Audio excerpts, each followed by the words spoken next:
I will never forget the moment my father's voice cut through the air like a knife. The clinking of forks against plates stopped mid-motion, and every pair of eyes around the dinner table froze when Harold leaned back in his chair, his jaw tight, his gaze heavy on me. "You," he said slowly, savoring every syllable, "are the worst daughter we ever had." For a moment, the world seemed to collapse into silence.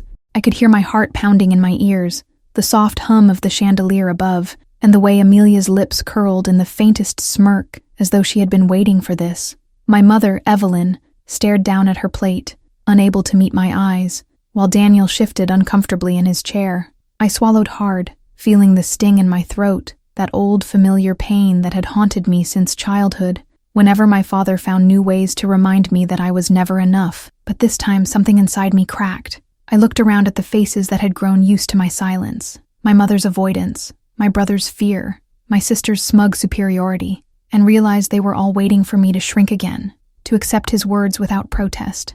My fingers curled tightly around the napkin in my lap, nails digging into the fabric. I would not let this insult pass unchallenged, not this time. "Then stop calling me when you need money," I said, my voice steady despite the fire burning in my chest. The words erupted from me with such force that even I was surprised.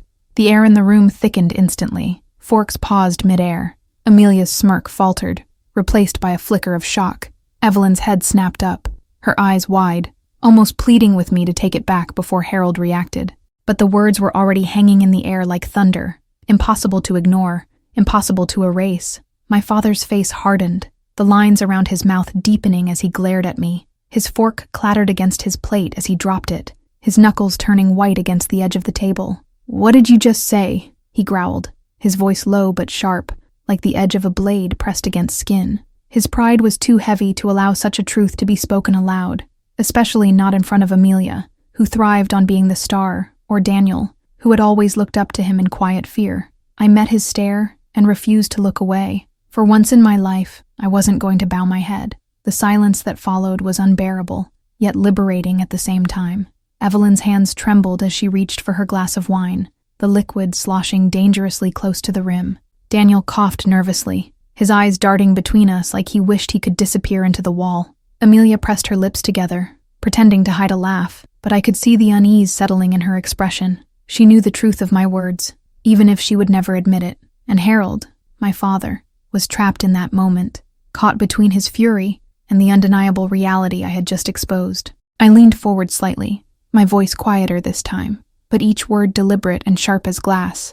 "Every time you've needed help, every time the bills piled up, every time something threatened to collapse in this family, who did you call?" I asked, my eyes never leaving his. Not Amelia, not Daniel, me. The sound of my own words felt like ripping open a wound that had been festering for years, but it also felt like justice. I could see the color drain from Evelyn's face, her lips pressed into a thin line, as if she feared that if I kept talking, the fragile facade of our family would crumble completely. Harold shifted in his seat, his nostrils flaring as though he might erupt, but he didn't.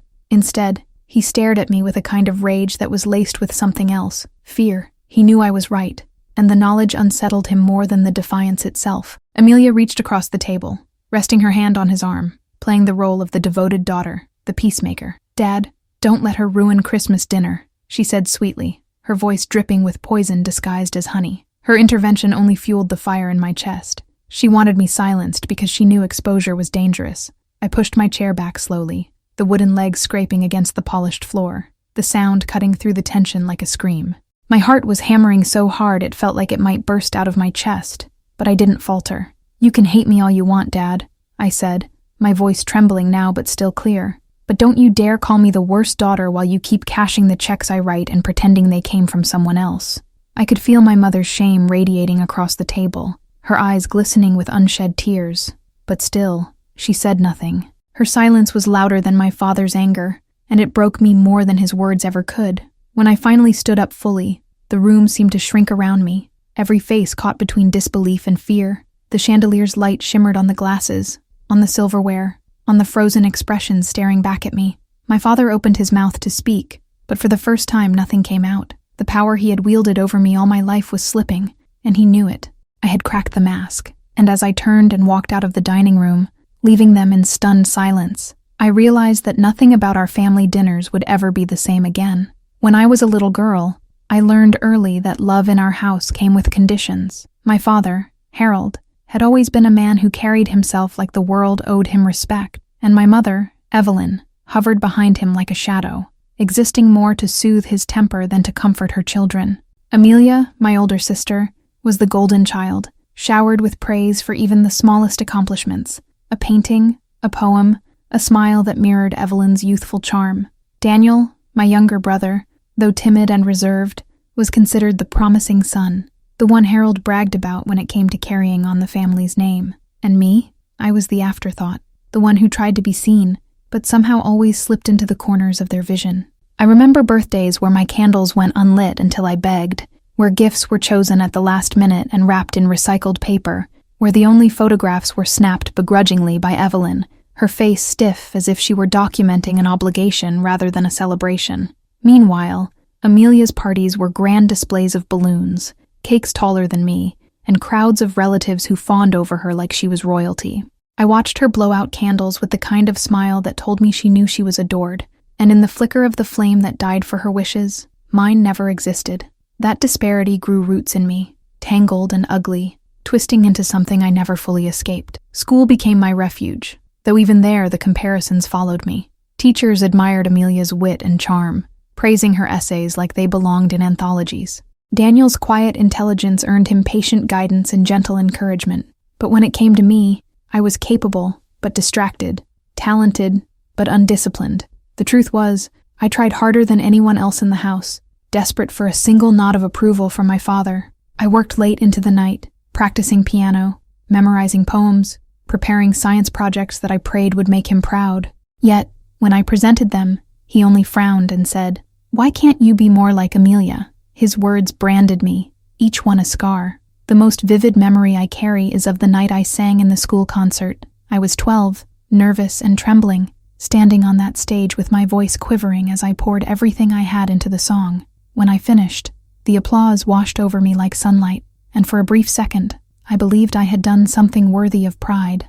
But when I looked into the audience, my father wasn't even clapping. He was leaning toward Evelyn, muttering something I couldn't hear, and his expression was one of irritation, as though my performance had been an inconvenience. Amelia, seated beside him, clapped with an exaggerated grin, her eyes flicking to me with something between mockery and triumph. I swallowed that night like poison. Over the years, the distance between me and my family grew into a canyon. I became the one they relied on when Amelia needed money for tuition, or when Daniel's reckless choices caught up with him. Harold would never admit it aloud, but when the mortgage nearly collapsed, it was my savings that pulled them back from disaster. Still, even as my bank account shrank, their gratitude never appeared. Instead, they acted as though my help was owed, as though I was repaying them for existing, as though I had been born into debt I could never clear. They saw me not as a daughter, but as an insurance policy they could cash whenever life demanded. What hurt the most wasn't just the neglect, it was the erasure. Amelia's successes were immortalized in framed photographs that lined the hallway walls, Daniel's achievements written in Evelyn's careful handwriting inside scrapbooks. But my victories, the scholarships I earned, the promotions I fought tooth and nail for, they vanished without acknowledgement. If strangers walked through our house, they would never know I existed. I was a ghost haunting the family portrait, invisible unless needed. Sometimes I stood in front of those walls, staring at the smiling faces, and I wondered if they truly saw me as blood, or just as a resource to tap into when the world turned harsh. This treatment hardened me. I became fiercely independent, pouring my energy into my career, determined to carve out a life that did not depend on their approval. But no matter how much I achieved, the child in me still longed for the simplest thing, to be loved without condition, to have Harold look at me and say, "I'm proud of you," to have Evelyn defend me, just once, when Amelia sneered, to hear Daniel acknowledge that his comforts had been bought with my sacrifices, but those words never came, and so the silence between us became my reality, stretching on year after year. Now, as I sat at that dinner table in adulthood, Harold's accusation of being the worst daughter wasn't just an insult thrown carelessly. It was a dagger sharpened over decades, designed to pierce exactly where the wounds already existed. And though I had stood tall and spoken back to him, inside I could feel the trembling little girl who had once tried so hard to win their affection. She was still there, whispering that no matter how loud I shouted, they would never see me. That is what made my defiance both liberating and excruciating. For the first time, I wasn't just confronting my father. I was confronting every unspoken year of neglect, every invisible wound, every desperate attempt that had been met with silence. As I sat in my car after that unbearable dinner, my hands still trembling against the steering wheel, the words replayed in my mind like a record on loop. You are the worst daughter we ever had. It was cruel, yes, but there was something in the way my father said it, something rehearsed, almost like it wasn't born of sudden anger, but carefully planted resentment.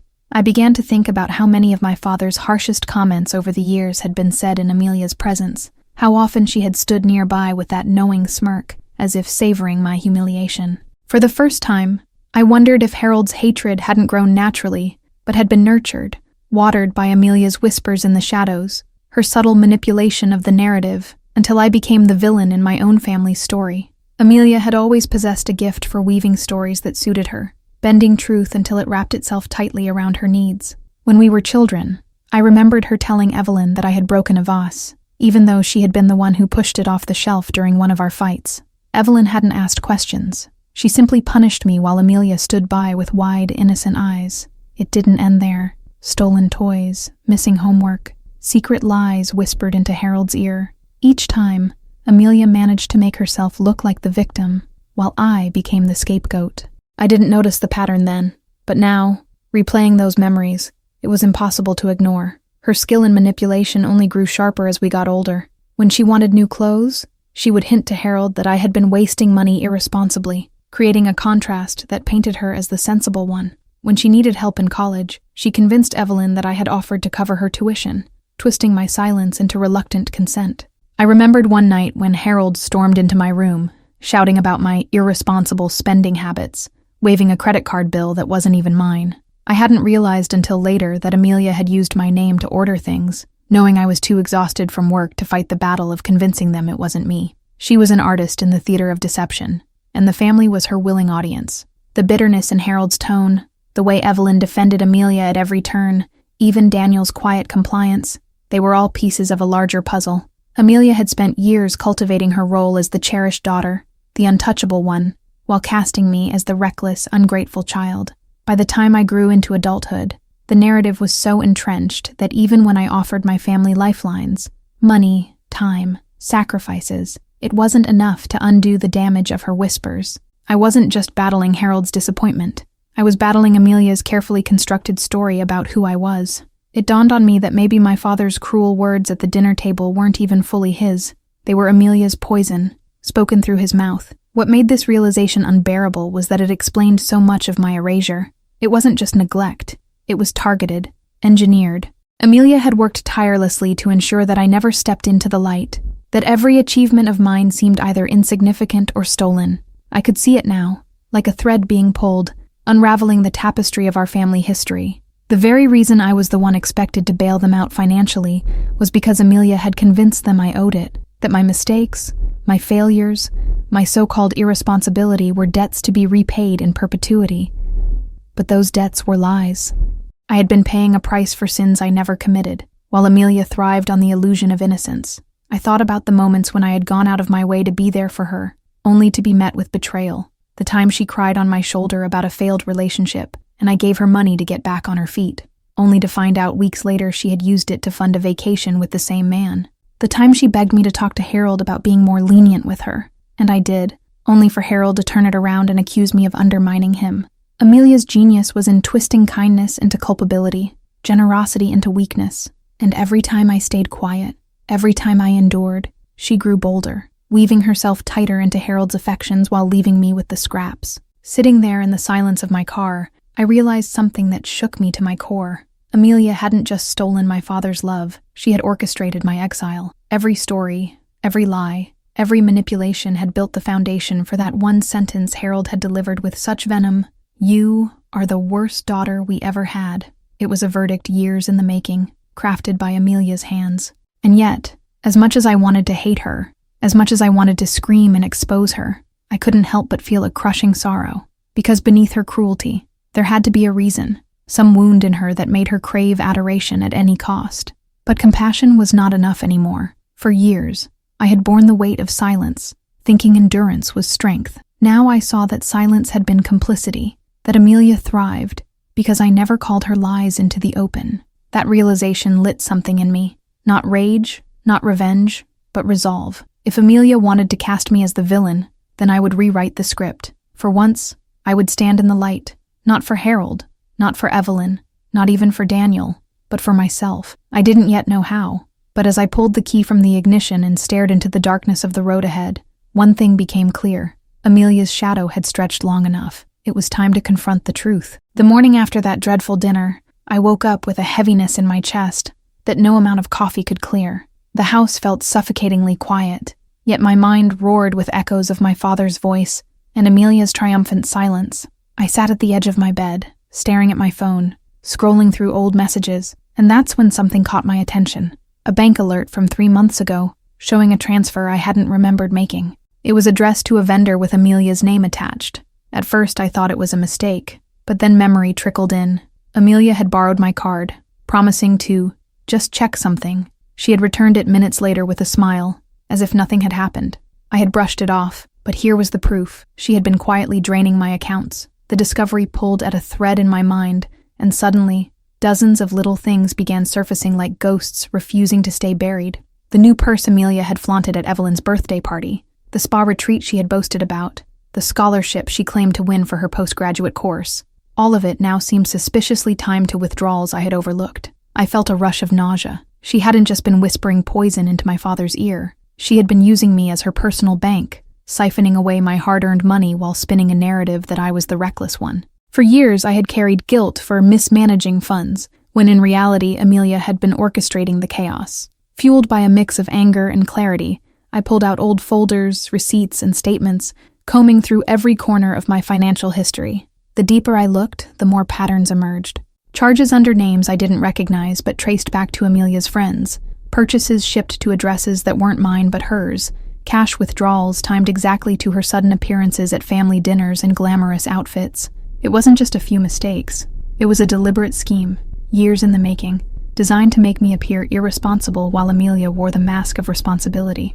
I felt my hands shaking as I stacked the papers in neat piles, each one another nail in the coffin of the story Amelia had built. I thought about going straight to Harold, confronting him with the truth, but the image of his face, twisted with disdain, stopped me. He wouldn't listen. Not yet. If I showed up with accusations alone, Amelia would turn it around effortlessly, painting me as paranoid, bitter, jealous. She was too good at it. No, this required strategy. If I wanted the truth to shatter their illusions, I needed more than paper. I needed undeniable evidence, something they couldn't twist or deny. The idea terrified me, but I knew it had to be done. I had to watch, to catch Amelia in the act. The next few days became a haze of quiet investigation. I followed Amelia without her noticing, lingering near places she frequented, tracking her movements like an unwelcome shadow. I saw her slip into boutiques she claimed she couldn't afford, walk out with bags that matched the suspicious charges on my statements. I even saw her meeting with Harold, leaning close to him, whispering animatedly, while he nodded with that familiar mixture of pride and sympathy. I couldn't hear the words, but I knew the script. She was feeding him another story, another lie with my name on it. Watching them together made my chest ache, not just with betrayal, but with the realization that my father had become her accomplice without even knowing it.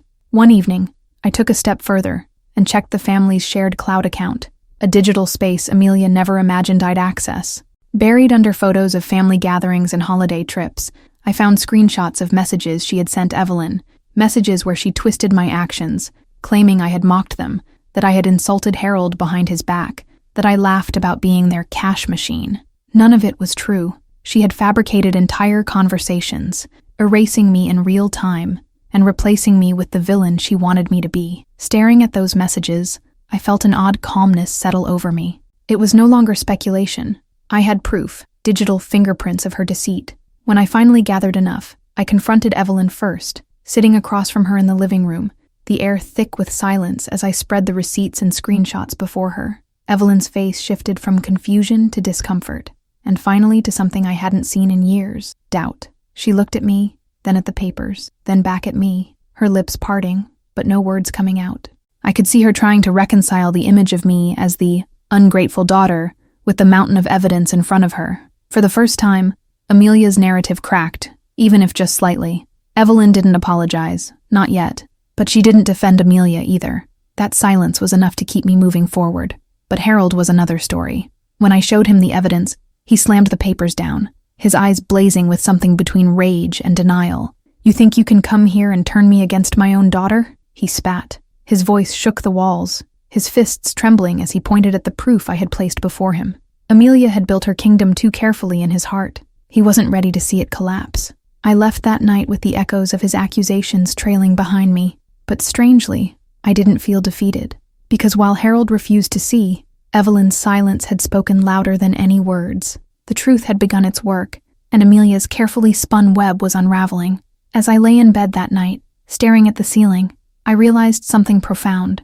The fight ahead wasn't about winning Harold's approval anymore. It wasn't about proving I was the better daughter, or even reclaiming the love they had stolen from me. This was about truth, about breaking free from the prison of lies Amelia had built around me. Whether Harold ever believed me or not didn't matter as much as it once did.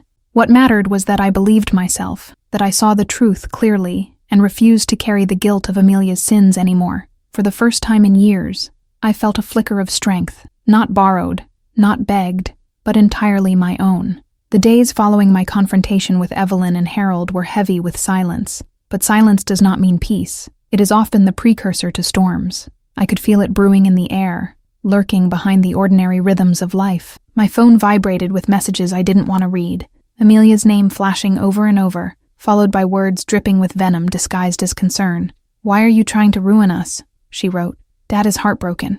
You've gone too far this time, Victoria." Her tone wasn't that of a wounded sister, but of a ruler threatened by rebellion. She knew I was getting closer to exposing her, and in her world, exposure meant death. That was when I realized she wasn't going to sit quietly and let me dismantle her empire of lies. She was preparing her counterattack, and it would be brutal. It began subtly, almost elegantly. Friends I hadn't spoken to in months began avoiding my calls. Colleagues at work suddenly looked at me differently, whispers blooming in corners where silence used to live. I discovered that Amelia had reached out to several of them, claiming she was worried about me, hinting at instability, financial recklessness, even suggesting I was slipping into depression and lashing out at the family.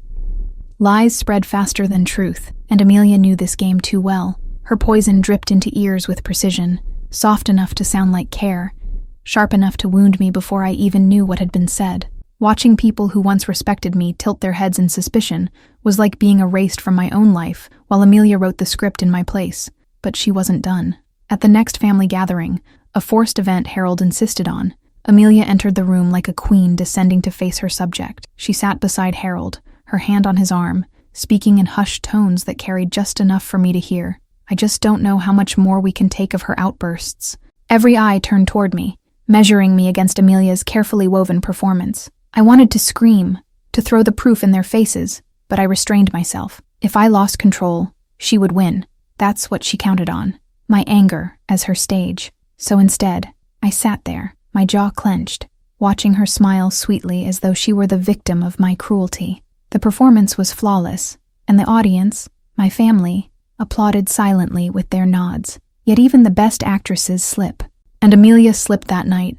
In her eagerness to play the martyr, she exaggerated, claiming she had been the one lending me money for years, rescuing me when I was too irresponsible to pay my bills.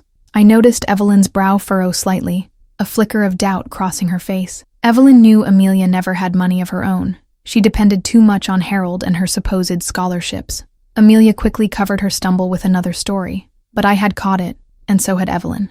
It was small, almost invisible to others, but it gave me hope. Her lies were beginning to unravel under the weight of their own arrogance. Back home, I decided to push forward with my evidence, but I also knew I couldn't do it alone anymore. I reached out to Marcus, a childhood friend who now worked as a lawyer. Sitting across from him at a quiet cafe, I laid out the bank statements, the screenshots, the patterns. Marcus didn't react with shock. He reacted with calculation.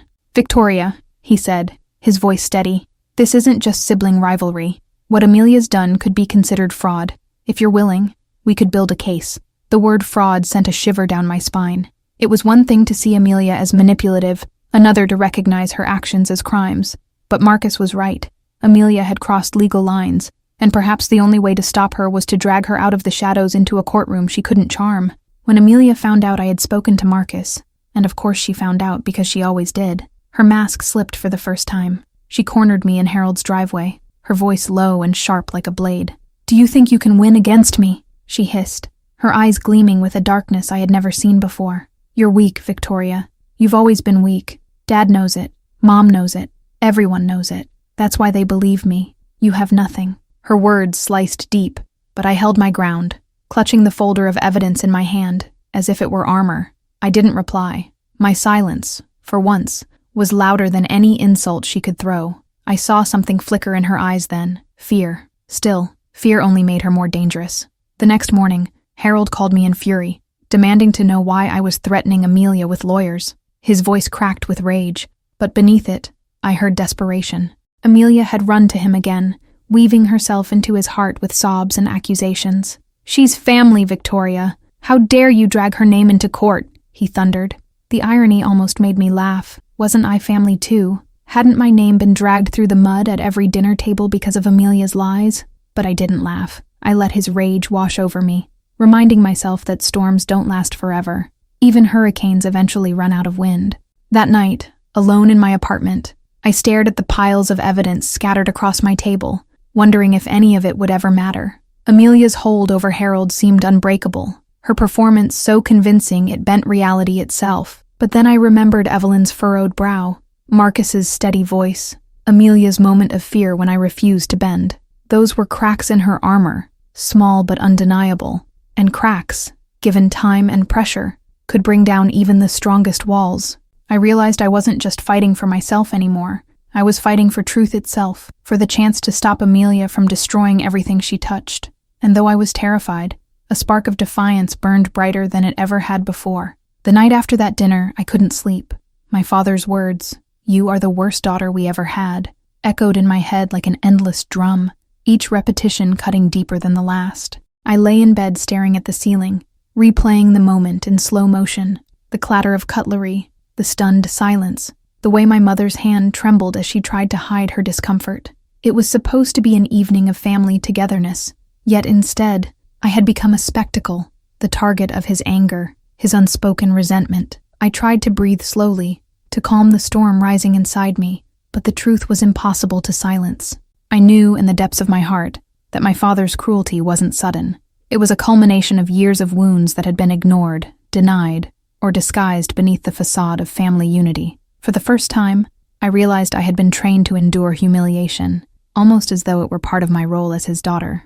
By morning, the house was quiet, but I could still feel the heaviness lingering in the air. I walked into the kitchen, half expecting my father to be there with his coffee, reading the newspaper, pretending nothing had happened. Instead, I found my mother at the counter, pouring herself a cup of tea. She looked tired, as though the argument had aged her overnight. When she met my eyes, she didn't say a word, but her silence carried volumes. I wanted her to comfort me, to say I didn't deserve what had been said, but instead, she lowered her gaze and whispered, "Don't answer him like that again, Victoria. You only make things worse." That sentence, more than anything, made my chest tighten with rage. It wasn't me who had caused this rift. It was his cruelty, his bitterness, and yet I was the one asked to remain silent, to absorb the pain without a sound. I decided then that I could no longer keep everything bottled inside. After years of pretending, I had to confront the truth of why I had become the scapegoat, why my father directed his venom almost exclusively at me. I sat at the table, opened my journal, and began writing everything I remembered, every insult, every backhanded remark, every instance where my achievements were diminished while my siblings were praised.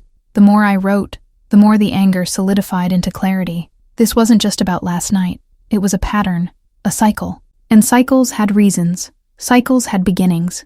The question that haunted me now was, what had started it? When I was younger, my father often reminded me of how much I cost him. "You're expensive," he would say, not joking, but with a harshness that made me believe I was a burden.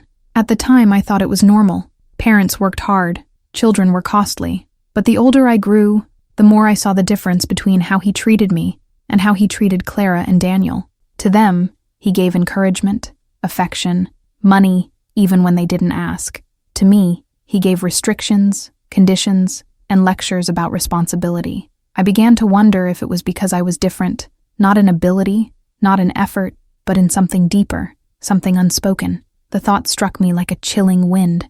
Maybe I reminded him of something, or someone, he couldn't forgive. I confronted my mother that afternoon while she folded laundry. My voice trembled as I asked, "Why does he hate me so much?" She froze, her hands clutching the fabric tightly, her eyes darting away from mine. "He doesn't hate you, Victoria," she said quickly, too quickly, as though rehearsed. "He's just hard on you because he sees potential in you." But I knew that was a lie. I had lived in that house long enough to recognize the truth behind her evasions. My father's treatment wasn't about building me, it was about breaking me. And suddenly, I wasn't sure if my mother was ignorant of this or complicit in it. Shorter paragraph. That night, I overheard them arguing. My father's voice was low, sharp, filled with a venom I hadn't heard before. My mother pleaded, telling him I wasn't like her. The words froze me. Who was her? Was there someone else I didn't know about? My heart pounded as I pressed against the wall, straining to catch every syllable. The mystery began to consume me. Who was the woman my mother had compared me to? Why did my father react to me with such resentment, as though my existence was a wound that never healed? Memories resurfaced, snippets of conversations cut short when I entered a room, looks exchanged between my parents when I asked about family history. I remembered once finding a locked box in my father's study when I was 10. When I asked about it, he snapped and told me never to touch it. Could the answer be in there? The thought made my stomach twist. It was as if my entire identity was balancing on the edge of a secret I had never been meant to discover. Shorter paragraph. I couldn't hold it in anymore. I needed answers. I needed truth. And deep inside, I knew that whatever I discovered could change everything I thought I knew about my family and about myself. The next morning, I woke up with determination boiling inside me. I couldn't keep living in the shadows of my father's rage, pretending it was normal when every bone in my body told me it wasn't. I walked into his study while he was out and closed the door quietly behind me. The room smelled of tobacco and old leather, and the shelves of books, lined like soldiers, stared back at me as if guarding his secrets. My eyes went straight to the locked drawer I had remembered since childhood, the one he had warned me never to touch. For a moment, I hesitated, hearing his voice in my head, commanding me with the authority that had silenced me for years. But then I thought of his words at the dinner table, the humiliation, and I felt the anger sharpen my resolve. I searched the drawers until I found a small bronze key hidden under a pile of receipts. My hands shook as I fitted into the lock. Inside, I found folders, photographs, and letters bound with twine. The first photograph made my blood run cold. It was of a woman I had never seen before, her features strikingly familiar. Her eyes, her mouth, even the slope of her nose. They mirrored my own face like a cruel reflection. Beneath it were letters addressed to my father in delicate handwriting, signed by a name that meant nothing to me. Elena. My breath caught. Who was this woman? And why did she look like me? I read the first letter, dated long before I was born. It spoke of love, of passion, of promises to build a future together. But then the later letters turned desperate, pleading, filled with words like betrayal and abandonment. The last one ended with a chilling sentence. "If you walk away from me, I'll never forgive you. And one day, your daughter will remind you of me." I dropped the letter as though it had burned me. My head spun. Could it be possible that I wasn't my mother's daughter? That I was the living reminder of another woman, another love, a past my father had tried to bury? The resemblance was undeniable, and the bitterness with which he treated me suddenly made sense. Perhaps I wasn't just his child, but the embodiment of his deepest regret, a ghost he couldn't silence. My chest tightened with a mixture of fear and fury. All my life I had thought I was unworthy of his affection because of something I lacked. But maybe it wasn't about me at all. Maybe it was about her. I confronted my mother that evening, trembling as I held the photograph of Elena in my hand. Her face drained of color when she saw it. For a long moment, she said nothing, just stared at the picture as though it had clawed its way out of the grave. Finally, she whispered, "Where did you find that?" Her voice was hoarse, broken. I demanded the truth, and though she tried at first to resist, my persistence cracked her composure. Tears welled in her eyes as she admitted that Elena had been my father's first love, a woman he had promised to marry before he abandoned her for my mother. But when I asked the question that burned like fire on my tongue, "Am I her daughter?" my mother only shook her head violently. "You are mine, Victoria. Don't ever doubt that. But you look like her. Too much like her." Her words did nothing to comfort me. They only left me suspended in a cloud of suspicion. Shorter paragraph. That night, I lay awake clutching the photograph, tracing Elena's face with my fingertips. I could no longer separate myself from her image. It was as if she had been stitched into my very being. I began to notice every time my father's eyes lingered on me with that coldness. Every moment he recoiled as though my presence scraped at an open wound. I remembered how he would never attend my school events, how he dismissed my accomplishments, how he avoided my gaze when emotions ran high. It wasn't because I had failed him. It was because I reminded him of someone he despised for her betrayal, or perhaps someone he still loved in secret, and resented himself for it. The realization both enraged and liberated me. I had lived under the weight of guilt that wasn't mine to carry. And yet, knowing that didn't ease the sting. It only made me want to uncover the full truth, no matter how devastating it might be. One evening, I pressed my mother again, pushing her beyond her silence. She finally confessed that Elena hadn't simply vanished after their breakup. She had come back years later, desperate, claiming to have a child. My stomach turned as my mother whispered the words, "Your father never told me if it was true. He swore you were mine, but I don't know what to believe anymore." The room swayed around me. It was as though the ground beneath my feet had split open.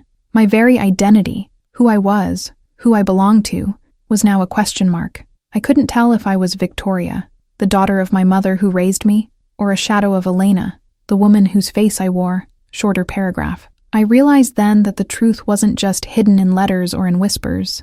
It was in my father himself, and whether he wanted it or not, I was going to make him tell me everything. The next day, I could no longer contain the storm raging inside me. Every glance at my father felt like standing in front of a locked vault, a heavy steel door that held the answers I desperately needed.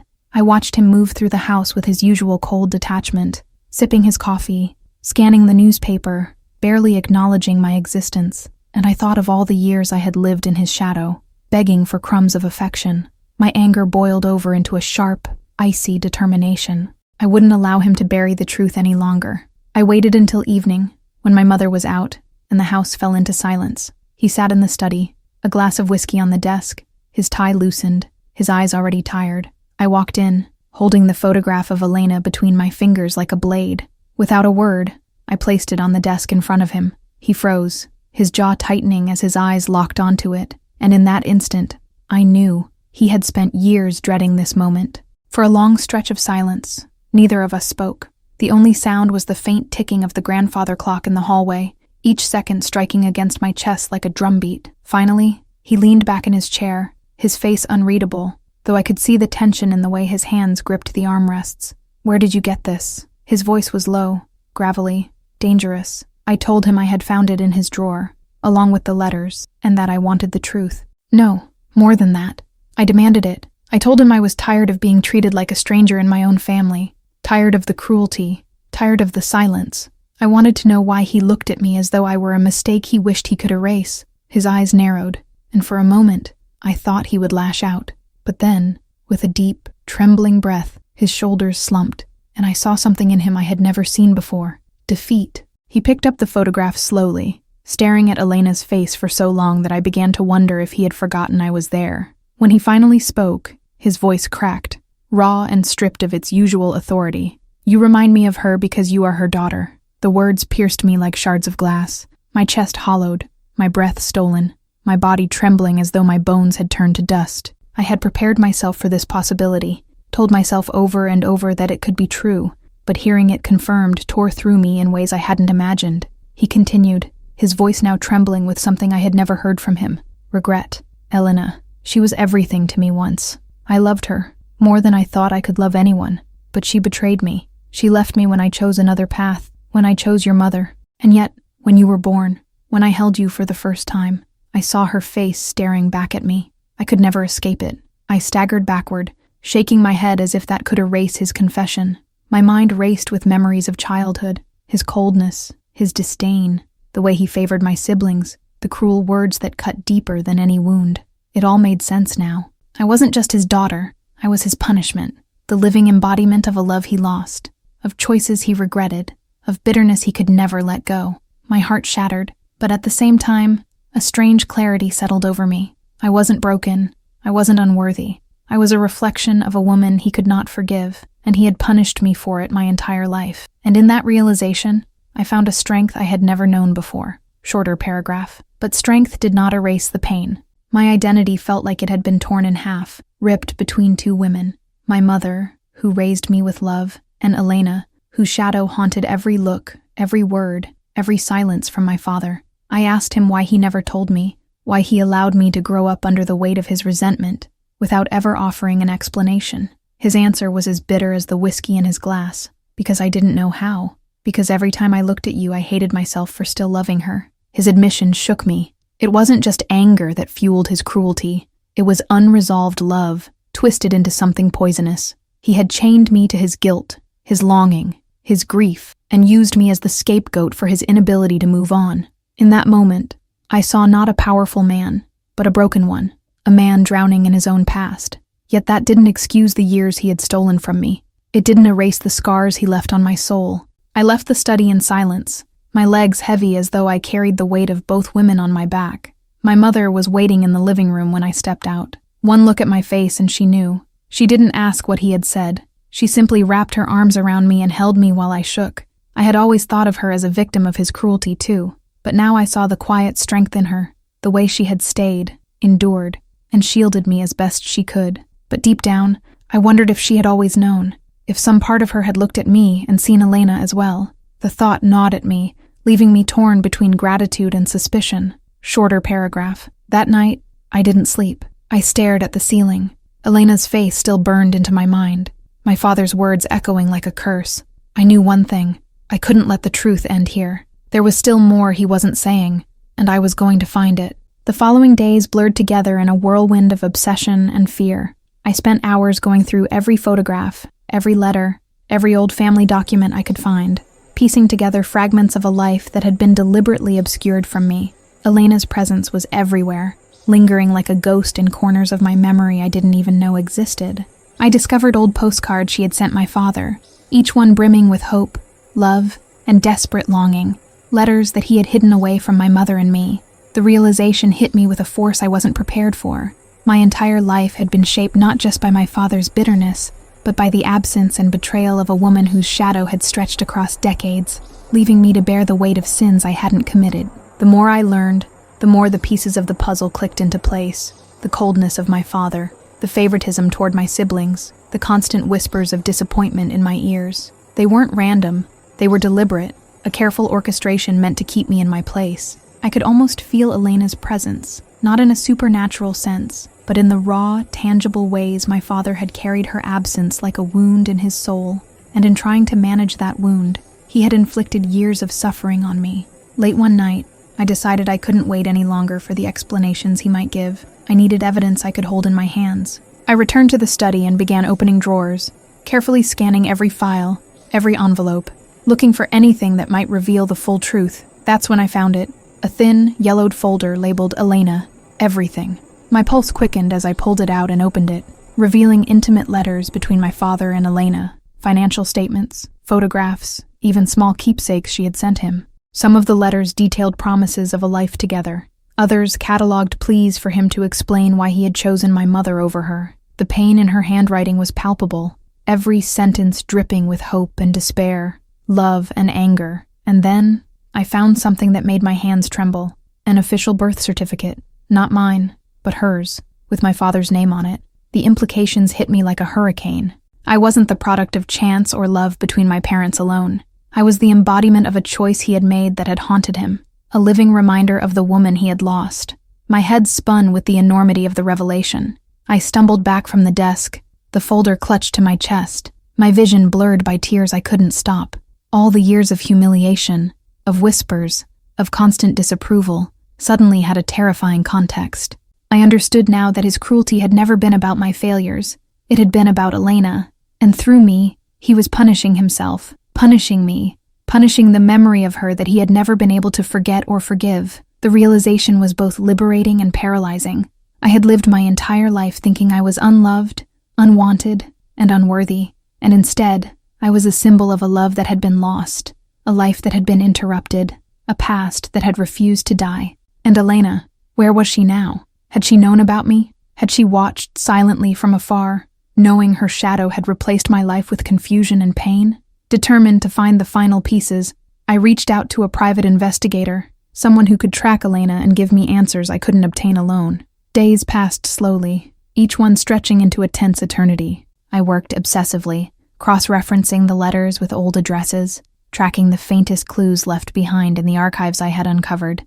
And then, one evening, I received the message I had been waiting for. Elena was alive. She had remarried, had a family of her own, but she had always known about me. She had watched from a distance, never intervening, never claiming the child that was biologically hers, leaving me to grow up in confusion, pain, and resentment. The information hit me harder than I expected. Part of me wanted to scream, to demand answers, to confront her face to face, but another part of me understood her silence. Her absence had allowed me to become the person I was meant to be, free in ways she could never have been. The confrontation with my father was inevitable. I returned to the house, folder in hand, my chest tight with anticipation and fear. I demanded that he explain everything, from the first moment he met Elena to the day I was born. His face, as always, was stoic, but I could see the weight of decades pressing on him, bending his shoulders, cracking his voice when he finally began to speak. He admitted the affair, the love, the betrayal, and finally, the birth of Elena's child, me. Every word, every confession tore me apart and rebuilt me simultaneously. I realized that the anger I had carried, the bitterness that had almost consumed me, had been misdirected. It wasn't resentment for my father alone, nor for my mother, nor even for Amelia, who had manipulated the family's perception.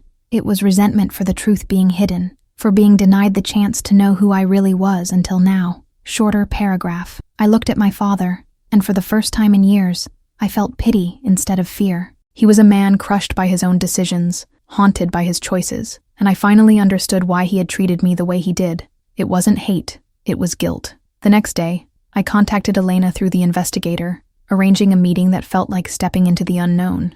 When we finally met, her eyes were wide with recognition, sorrow, and something else I hadn't anticipated, hope. She had been waiting for this moment, and I had been waiting too, not realizing how much I needed her presence to feel whole. We sat across from each other, two women bound by blood, but separated by decades of silence and misunderstanding. And in that moment, all the years of pain, confusion, and resentment began to unravel. She explained her side of the story, her regrets, her choices, her fear of disrupting the life I had already begun to live. And as she spoke, I realized that the truth, though painful, had finally set me free. Shorter paragraph. That night, I finally felt a sense of closure I had never thought possible. The shadows of the past still lingered, but I could walk forward knowing the truth. I could reclaim my identity, no longer haunted by lies, no longer trapped in the manipulation of others. The morning of the confrontation felt surreal, almost as though I were walking through a fog of decades-old secrets, each step bringing me closer to the moment that would finally decide everything. I had gathered every shred of evidence, every letter, every photograph, and arranged them meticulously on the dining table. My father sat across from me, his face pale, eyes flicking nervously to the files as though they might jump up and reveal their secrets without him needing to speak. I could see the tension coiled in his shoulders, the tightness around his jaw, the tremor in his hands when he poured himself coffee. My mother hovered in the background, hesitant, protective, yet unable to intervene. Amelia, oblivious to the storm about to break, had arrived for a supposed family brunch, her smug confidence lighting up the room. She didn't know that today, everything she had built on lies and manipulation was about to collapse. I cleared my throat and began, my voice steady, carrying through the room like a bell. For years, I have been treated as the problem, as the child who failed, as the one who brought shame and chaos into this family. I paused to let the weight of my words sink in. I saw Amelia's confident expression falter slightly, the first crack in her carefully maintained mask. But the truth, I continued, is that I have been nothing but a victim of deception and lies. Not by me, not by anyone else, but by those who thought their secrets were stronger than the love and trust they stole from me. I slid the photographs across the table, one by one, letting the images of Elena, the letters, the proof of hidden truths speak louder than I ever could. My father's face paled further, his eyes darting to the evidence he could no longer deny. Amelia's lips parted as though to interrupt, but I held up a hand. Do not speak. Today is not about your performance, your lies, or your games. Today is about truth. I laid the final document down, the proof that she had manipulated, stolen from, and twisted the family's perception of me for years. The room fell into a tense silence, each second stretching like a taut wire ready to snap. I looked directly at her, eyes blazing with the fury of years of injustice. Everything you've done, Amelia, Every manipulation, every accusation, every time you painted me as the villain, ends now. I felt a strange surge of liberation as I spoke. I was no longer trembling, no longer shrinking. I was claiming my life, my identity, my dignity, piece by piece. My father's hands shook as he reached for one of the letters. "Victoria," he began, voice trembling, breaking, but I held up my hand again. No excuses, no apologies, just the truth, finally. Amelia's eyes flickered from the letters to my father, her confidence crumbling as she realized that her power, carefully cultivated for years, was gone. I saw her lips quiver, and for the first time, she looked like a woman facing the consequences of her own actions rather than a predator preying on everyone's weaknesses. The shift in the room was almost tangible. The air itself seemed to hold its breath. The family I had always known, distorted, broken, manipulated, was now forced to confront reality in a way they never had before. My father's voice cracked as he admitted everything. Elena, the love he had abandoned, the resentment he had carried for years, the unfair treatment I had endured as a result. "She left me once," he whispered, "and I carried her memory in every moment I failed you. I see that now, and I am sorry, more than I have ever been able to say." My mother, tears streaming down her cheeks, reached for my hand, her silence filled with guilt, love, and relief. And Amelia was speechless. Her carefully crafted web of deceit had unraveled completely. I could see the fear in her eyes, the realization that she could no longer control the narrative. She tried to speak, but no one heard her. The room, the air, even the walls themselves seemed to insist on silence as the truth claimed its place. I took a deep breath, feeling the weight of years finally begin to lift. "I am not your enemy," I said to my father, my voice softening, though firm. "I am your daughter. I always was. I never deserved the blame, the anger, or the cruelty. Today the truth is clear, and there is no going back." I looked at Amelia, letting my final words reach her. "And as for you, Amelia, the time of hiding behind lies and manipulation is over. The family will decide what that means, but your power over me ends here." She sank into the chair, defeated, her usual arrogance replaced by raw vulnerability, the kind that could only come when the world finally sees you as you truly are, without masks, without lies, without escape. I felt an odd mixture of exhaustion and exhilaration, the kind that comes after a storm has passed and the sky finally opens. I looked around the table at my family, my parents, my siblings, Evelyn, and even Amelia, and I realized that the dynamics had shifted irrevocably. The truth had taken its place, reshaping the landscape of relationships, forcing accountability, forcing recognition, forcing honesty. I felt tears prick at the corners of my eyes, not from sadness, but from the overwhelming release of holding the full weight of reality in my hands and surviving it. For the first time in decades, I felt free. Shorter paragraph. That afternoon, the house was quiet, almost peaceful. The tension lingered, but it was no longer suffocating. Amelia retreated into the background, and for once I did not feel fear. I felt power, not the kind used to dominate, but the kind born from knowing and claiming the truth. Shorter paragraph. I knew that the journey was not over. Healing would take time, forgiveness, even longer. But for the first time, I had my voice, my story, my identity, and my life back. And as I looked out the window at the sunlight spilling across the garden, I realized that I had finally stepped out of the shadows and into my own story. And if you've been following Victoria's journey and want to see more incredible stories like hers, don't forget to subscribe to the channel and like the video. Your support helps us share these emotional, shocking tales with everyone who loves them.